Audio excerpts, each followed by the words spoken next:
사도행전 9장은 여러분 회심의 교과서다, 우리는 이렇게 부르기도 합니다. 성경에서 이렇게 회심 전과 회심의 과정과 회심 이후의 삶을 자세히 기록하고 있는 다른 본문이 없다 할 정도로 세심한 기록을 사도행전 9장은 가지고 있습니다. 지난주 말씀을 좀 기억해 보면 여전히 살기와 위협에 등등하여 그리스도인이라 하면 남녀를 막론하고 다 감옥에 넣어야 하겠다, 다메섹 길을 올라가던 사울에게 하나님께서는 해보다 더 밝은 강렬한 빛으로 그의 길을 막아서시며 두르실 때 그는 회심을 경험하게 됩니다. 하나님께서는 이는 그로 하여금 은혜의 본을 삼고자 하셨다 하시는 하나님의 계획이라 말씀을 드렸습니다. 그렇다면 성도 여러분, 이렇게 하면 회심의 이야기는 다 끝나는 것입니까? 이게 다 강렬한 하나님의 빛, 오직 하나님의 은혜다, 그러면 이게 다 이야기가 끝나는 것인가요? 그렇지 않죠. 사도행전 9장은 이 은혜로 시작된 회심의 과정을 자세히 더 기록하고 있습니다. 여러분, 이 과정은 우리의 삶에도 반복하여서 일어나는 일이기 때문에 아주 의미를 가지고 있습니다. 오늘 말씀을 좀 들으시면서 이제 회심에 한 걸음 더 나아갈 터인데, 이미 이 과정을 지나신 분들은 아, 맞아, 내가 그 시간들을 지냈지, 이렇게 생각하게 될 것이고, 지금 이 회심의 폭풍 가운데 계신 분들은 아, 내가 이렇게 해야 되겠구나 라는 배움을 얻는 시간이 되기를 바랍니다. 다메섹 선상에서 은혜의 빛에 비추임 받은 사울에게 일어난 현상이 있어요. 과정이 시작되는 겁니다. 사도행전 9장 8절 9절 말씀해 보시면, 사울이 땅에서 일어나 눈은 떴으나 아무것도 보지 못하고 사람의 손에 끌려 다메섹으로 들어가서, 해보다 더 밝은 빛이 그에게 비춰졌을 때 그는 시력을 잃게 되었습니다. 하나님은 그를 어둠 가운데 가두어 놓으셨습니다. 여러분, 사울은 자기 확신이 강한 사람이었어요. 그는 자기가 모든 것을 안다라고 확신하였고, 그의 걸음은 주저함이 없었습니다. 그가 가는 길은 늘 명확하였고, 어떤 일에 있어도 주저함 없이 그 일을 추진하는 자기 확신이 강했던 자가 사울이었습니다. 그런데 그는 그 회심의 빛 앞에 시력을 잃었고 또한 길을 잃게 되었습니다. 마치 시각장애자가 된 것처럼 흑암에 둘러싸여 이제 내가 어디로 가야 하는지, 무엇을 행해야 하는지, 말씀 그대로 눈은 떴으나 아무것도 보지 못하였더라, 이러한 실정이 된 것이 그의 상황입니다. 여러분, 사울에게 다메섹 사건은 마치 시력을 잃은 것과 같이 삶이 디스오리엔테이션 되는 순간, 그러니까 오리엔테이션이 있고 디스오리엔테이션이 있는데, 오리엔테이션은 진로 수정, 그러니까 진로 계획, 방향 설정, 이런 뜻이 있잖아요. 그래서 학기 초에 오리엔테이션을 통해서 내 진로는 이렇게 계획해야 되겠다, 수업은 이렇게 들어야 되겠다, 이렇게 방향 설정을 하는 시간이 오리엔테이션인데, 사울은 그날 회심의 빛 앞에서 완전히 삶의 디스오리엔테이션, 삶의 방향성을 잃게 된 사건입니다. 이제는 정말 모르겠어요. 어디로 가야 할지, 무엇을 위해 살아야 할지.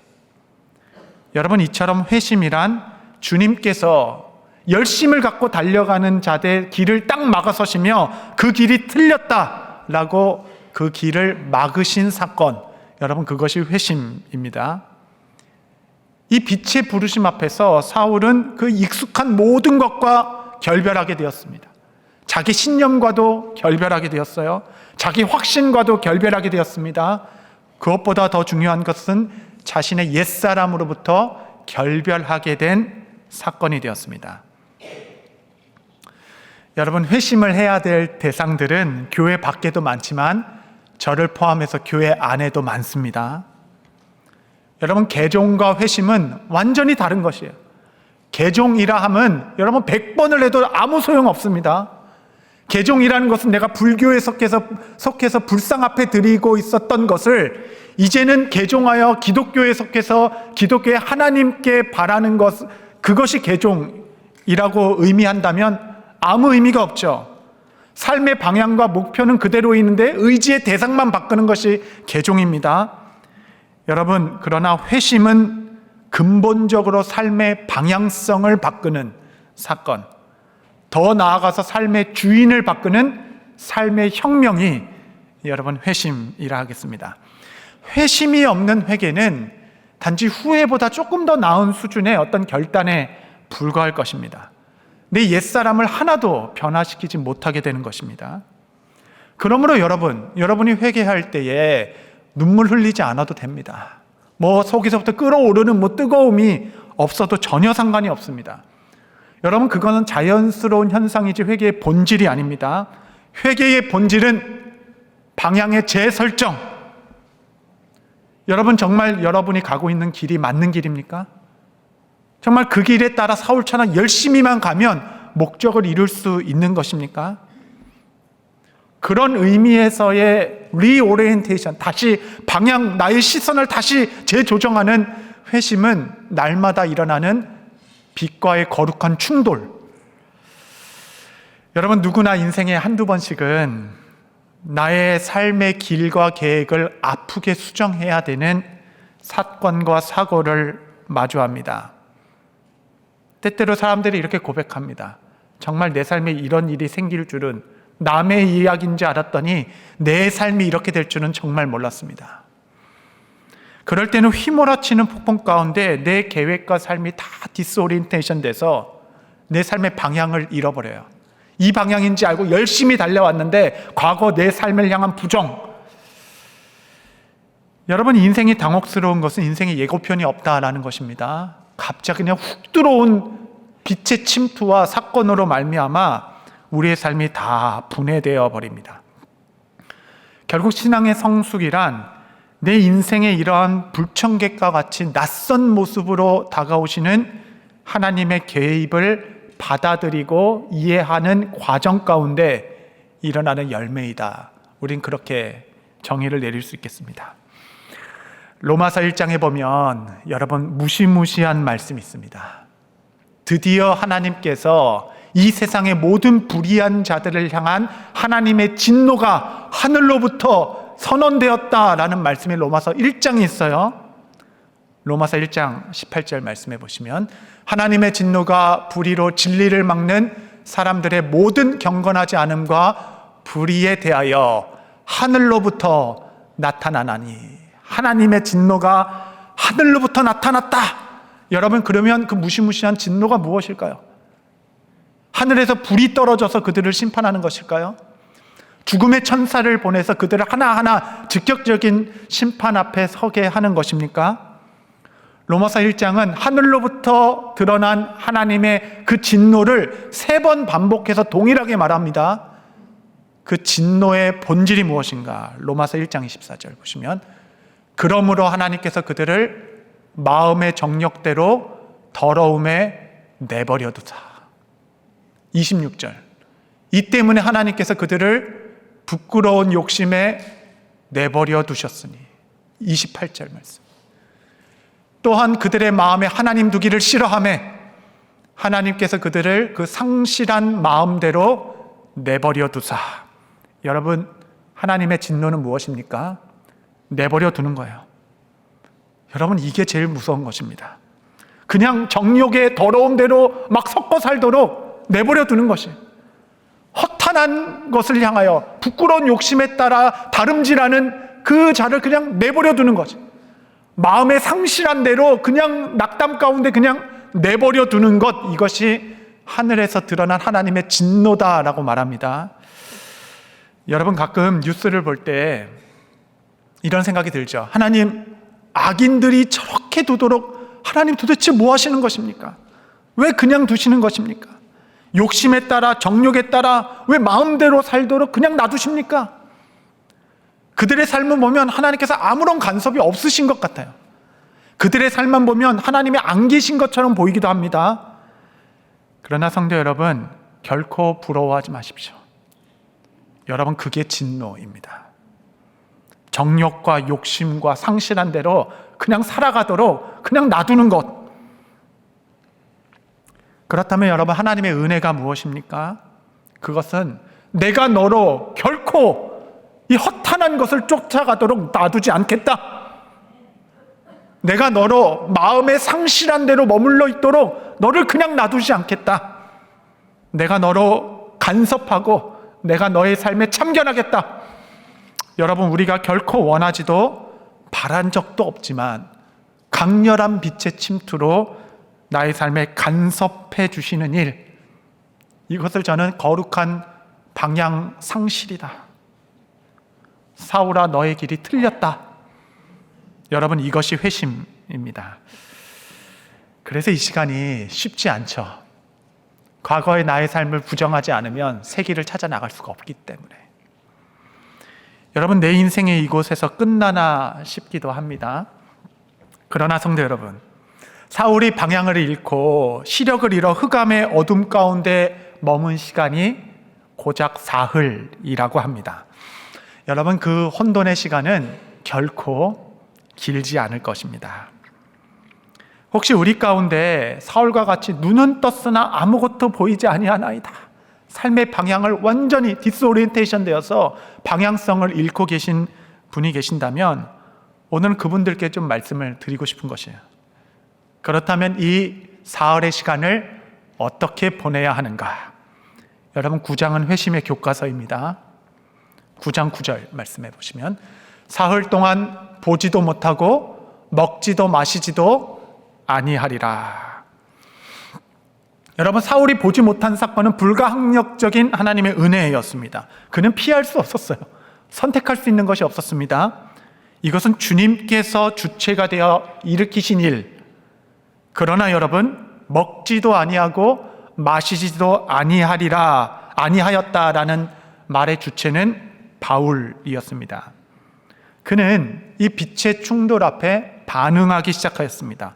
그는 자원하여서 하나님의 섭리 속으로 뛰어들어간 자입니다. 그는 사흘 동안 식음을 전폐하며 금식하며 기도했습니다. 그는 금식해야 할 때를 알고 있었습니다. 쏟아지는 은혜가 헛되이 되지 않도록 자기 자신 안에 그 은혜를 담는 영성의 그릇을 금식의 기도로 만들고 있었습니다. 여러분, 우리는 먹어야 할 때도 있지만 굶어야 할 때도 있습니다. 금식이란 내 영혼의 굶주림이 내 육신의 굶주림을 먹어 삼킨 상태를 의미합니다. 예수님께서는 세계 역사상 가장 중요한 사역을 문턱 앞에 두고 그분은 금식하셨습니다. 예수님께 금식은 전쟁이자 무기였고 시험이자 승리였습니다. 간절함 가운데 곡기를 끊고 깊이 몸부림치는 자리. 여러분, 인생에 꼭 몇 번은 마치 하나님과 씨름하였다 고백하였던 야복강가와 같은 사건을 우리는 마주하게 됩니다. 하나님이 내게 싸움을 걸어오시는 것과 같은 시간들, 삶이 완전히 리오리엔테이션 되는 시간. 여러분, 그 시간을 회피하지 마십시오. 여러분, 하나님께서 이 패역한 세대를 향한 하나님의 한탄을 이렇게 표현했습니다. 장래 때에도 아무도 곡하지 아니하고 아무도 울지 않고 피리를 불어도 춤추는 자가 없도다. 하나님의 역사가 일어남에도 불구하고 아무도 반응하지 않는 세대를 향한 하나님의 그 패역함의 선언. 그러므로 성도 여러분, 회심이라는 것은 전적인 은혜이자 동시에 분투입니다. 여러분, 쏟아지는 은혜를 담는 그릇이 있다, 이렇게 얘기해요. 그 그릇이 무엇인가? 은혜를 담는 그릇. 그 그릇은 바로 수고함입니다. 고린도전서 15장 10절, 우리 교육관과 본당 한번 같이 읽겠습니다. 시작. 그러나 내가 나 된 것은 하나님의 은혜로 된 것이니 내게 주신 그의 은혜가 헛되이 아니야. 모든 사도보다 더 많이 수고하였으나 내가 한 것이 아니요 오직 나와 함께 하신 하나님의 은혜로라. 할렐루야. 여러분, 이것이 우리의 소망 아니겠어요? 우리의 삶이 은혜로 시작했듯이 우리의 삶도 은혜로 끝나기를 바라는 것입니다. 여러분, 얼마나 많은 경우에 은혜로 시작한 자가 방종으로 끝나는지 모릅니다. 우리의 간절한 소망이죠. 은혜로 시작한 여정이 내 삶의 마지막에도 은혜로다라고 끝나기 위해서는 은혜와 은혜 사이에 방종이 있는 것이 아니라 수고함이 있습니다. 은혜는 방종을 낳는 것이 아니라 수고와 열심을 낳게 됩니다. 여러분, 누구보다 더 수고하는 자가 가장 은혜 받은 자라 고백하게 됩니다. 식음의 사흘의 기간 동안 식음을 전폐하고 주 앞에 치열하게 머무는 시간. 여러분, 이 사흘이라는 기간은 절대 시간이 아니라 상징적인 시간입니다. 그렇다면 이 암흑은 도대체 언제 끝나는가? 그렇죠? 이게 언제 끝나는 거죠? 사울은 기도 중에 환상을 하나 봅니다. 아나니아라는 하는 자가 자신을 찾아와서 기도해 줄 때 내가 눈을 뜨게 되겠다라는 환상을 기도 중에 보게 돼요. 그러니까 언젠진 모르지만 아나니아가 나를 찾아왔을 때가 이 흑암이 끝나는 때이구나라는 것을 우리는 알 수 있죠. 사울이 이 시간을 보낼 때 주께서는 또 제자 아나니아를 찾아가셔서 그에게 말씀하십니다. 여러분, 성경에 나온 하나님은 정말 부지런히 일하시는 분이십니다. 때로는 하나님 뭐 이렇게까지 열심히 일하십니까? 제가 그런 마음이 들어요. 그냥 눈 감게 하셔서 적당한 때 눈 뜨게 하시면 되지, 또 제자 아나니아를 보내서 그에게 기독해 하기를 원하셨습니다. 그래서 하나님께서는 아나니아에게 나타나셔서 사울이라는 자를 찾아가라 라고 하니까 또 아나니아가 싫대요. 싫습니다. 하여튼 성경 시대나 지금 시대나 하여튼 한 번의 말을 듣는 사람들이 없습니다, 여러분. 그러니까 아나니아가 이러는 거예요. 왜 하필 사울입니까? 하나님, 사울이 누군지 모르세요? 그는 나를 죽이려고 오던 사람이었잖아요. 왜 하필 그 사람입니까? 그 사람은 영원히 눈 뜨지 않는 게 더 낫습니다. 이런 적대감을 보입니다. 이러한 하나님은 아나니아에게 내가 지금 너에게 나타난 이유에 대해서 말씀하시는데, 여러분, 이 말씀이 결정적입니다. 사도행전 9장 11절, 주께서 이르시되 일어나 직가라 하는 거리로 가서 유다의 집에서 5 사람 사울이라는 사람을 찾으라. 그가 기도하는 중이니라. 이 말씀 잠깐 좀 보시면, 저는 이 한국어 번역이 늘 아쉬운데 이것은 너무 아쉬워요. 항상 아쉬운데 이건 더 아쉬워요. 왜냐하면 헬라어 원어에 있는 두 단어를 아예 그냥 번역하지 않았습니다. 이두, 가르라는 두 단어를 아예 번역하지 않았어요. 영어는 다 번역했습니다. 영어로 보시면 맨 밑에 노란색으로 보면 For, Behold, He is praying. 왜냐하면 보라, Behold, 보라, 그가 기도하는 중이니라. 여러분, 하나님께서는 아나니아에게 나타나신 이유를 그렇게 얘기합니다. 보라, 왜냐하면 그가 기도하는 중이니라. 아나니아야, 나는 사울이 누군지 잘 안다. 그가 얼마나 패역한 자였고 얼마나 오만한 자였는지 내가 잘 안다. 그러나 내가 지금 너에게 나타난 이유는 보라, behold, 그가 지금 기도하고 있기 때문이라. 하나님께서 아나니아를 설득하시고 도전하시는 근거, 그가 지금 기도하고 있잖아. 여러분, 이 말씀은 예수님의 공생의 사건과 동일합니다. 예수님께서 이 땅에 그의 백성들을 보시며 불쌍히 여기사 능력을 베푸셨죠. 불쌍히 여긴다는 헬라어의 뜻은 창자라는 어원이 있습니다. 창자. 불쌍히 여기는 것은 창자가 끊어지는 고통, 괴로운 거죠. 창자가 뒤틀리는 것과 같이. 주께서는 괴로워서 보라, 그가 기도 중이잖아. 아나니아야, 그가 기도 중이다. 그가 흑암 가운데서 아무것도 보이지 않은 곳에서 또 식음을 전폐하며 기도한다. 이 창자가 뒤틀리는 이 예수님의 긍휼, 너가 가서 기도해줘라. 여러분, 우리가 기도하기 시작할 때 주께서 일하시기 시작하시는 시간입니다. 절대 사울은 안 됩니다 라는 아나니아의 마음의 빗장까지도 주님께서 다 풀어주십니다. 사울은 내가 여기 있다 광고하지 않았어요. 주님께서는 아나니아에게 어디 있는 장소까지 알려주시면 너가 찾아라. 그가 찾아다니지 않았으면, 여러분, 사람 쫓아다니지 마십시오. 은혜가 여러분을 따라올 것이에요. 은혜가 여러분을 찾아낼 것입니다. 여러분, 아무도 모르는 골방에 주님께서 내 마음과 눈이 항상 거기 있다라고 말씀하십니다. 저는 여러분이 이 말씀에 좀 익숙해지기를 바랍니다. 역대하 7장 15절. 이제 이곳에서 하는 기도에 내가 눈을 들고 귀를 기울이리니. 16절 우리 다 같이 읽겠습니다. 시작. 내 눈과 내 마음이 항상 여기에 있으리라. 아멘. 우리 한 번 더 시작. 내 눈과 내 마음이 항상 여기에 있으리라. 할렐루야. 내가 이곳에서 하는 너의 기도에 눈과 귀를 기울이리니 내 눈과 내 마음이 항상 여기에 있으리라.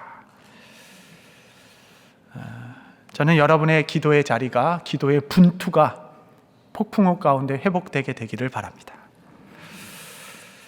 마지막으로 하나님께서 이 사흘의 시간을 도대체 왜 허락하시는 건가? 이 어둠, 이 혼란, 디스오리엔테이션. 여러분, 이 시간은 여러분의 삶에 리오리엔테이션, 새로운 방향을 주는 시간. 여러분 감은 눈으로 많은 것을 보게 될 것이에요. 사도행전 9장 12절 말씀해 보시면 그가 사울입니다. 사울이 아나니아라 하는 사람이 들어와서 자기에게 안수하여 다시 보게 하는 것을 보았느니라 하시거늘. 영어로 보면 He has seen a vision. 여러분 이상하죠? 표현이 너무 멋지지 않습니까? 그는 아무것도 보지 못한 자가 보았다라고 얘기합니다. 여러분 그가 눈이 감겼을 때 그는 하나님의 일들을 보기 시작했어요. 그 비전을 보기 시작했습니다. 하나님의 일은 여러분 육의 눈으로 보는 것이 아닙니다. 여러분 비전은 회의에서 나타나는 것이 아니에요. 감은 눈 안에 하나님의 새로운 꿈을 꾸기 시작하는 것입니다. 이 시간은 리오리엔테이션 하는 시간, 너의 방향성을 새롭게 보여주는 시간. 여러분 기도 중에 많은 비전을 품게 될 것입니다. 새로운 꿈을 꾸게 될 것입니다. 여러분 이것은 산고의 고통이지만 그만큼 새 생명, 새 비전이 잉태되는 시간이 될 것입니다. 여러분 이 시간의 끝에 여러분은 비전의 사람, 내가 이것을 위하여 살아야겠구나, 새 꿈을 꾸는 시간으로 주님께서는 삶을 이끌어 가실 것입니다. 또한 이 시간을 통하여 주님께서는 정말 만물의 본질을 보는 깨끗한 눈, 정말 새롭고 밝은 눈을 여러분에게 허락해 주실 것이에요. 사흘 후에 아나니아라는 제자가 와서 기도해 줄 때 눈에 비늘 같은 것이 벗겨졌다라고 얘기했습니다. 여러분 그는 그 증오와 복수와 살기라는 비늘이 덮여져 있음에도 불구하고 그는 오랫동안 비늘이 있는지도 모른 채 보고 살아왔던 자입니다. 그는 늘 왜곡된 허상을 보았지만 그것이 허상인지도 모른 채, 실상은 한 번도 보지 못하고 허상을 보며 허상을 쫓아가는 눈의 비늘과 같이 가리운 자. 주님께서 이 시간을 통해 아집의 비늘, 교만함의 비늘, 자기 욕심과 자기 의로움의 비늘을 하나씩 벗겨내는 시간. 그래서 눈을 다시 떴을 때는 여러분의 관점이 변화되게 될 것입니다. 진정한 변화는 관점이 변화될 때만 이루어지게 됩니다. 그리하여 무슨 상황에서도 그 본질을 깨뜨리는 자. 여러분 어떤 분의 글에 이렇게 써 있더라고요. 내 눈에 눈물이 어리면 그 렌즈를 통해 하나님의 나라가 보인다. 너무 멋지죠? 여러분 모든 일에 하나님의 나라의 그 본질을 보는 영적 안목이 있는 자, 그 지혜. 여러분 이 시간을 통하여 하나님께서 여러분에게 하나님의 나라를 보는 그 눈을 허락하실 것입니다. 말씀을 정리하겠습니다. 하나님, 제가 삶의 방향을 잃었지만 그래서 주께 감사하나이다. 나를 허탄한 길에 내버려 두지 아니하시고 빛으로 나를 찾아오신 주님, 이 폭풍의 시간이 언제 끝날지 모르지만 내게 허락하신 이 사흘의 시간이 지난 후에 나의 욕심과 교만의 비늘은 다 벗겨지고 강인한 비전의 사람이 되어 정금같이 서게 될 줄을 믿습니다.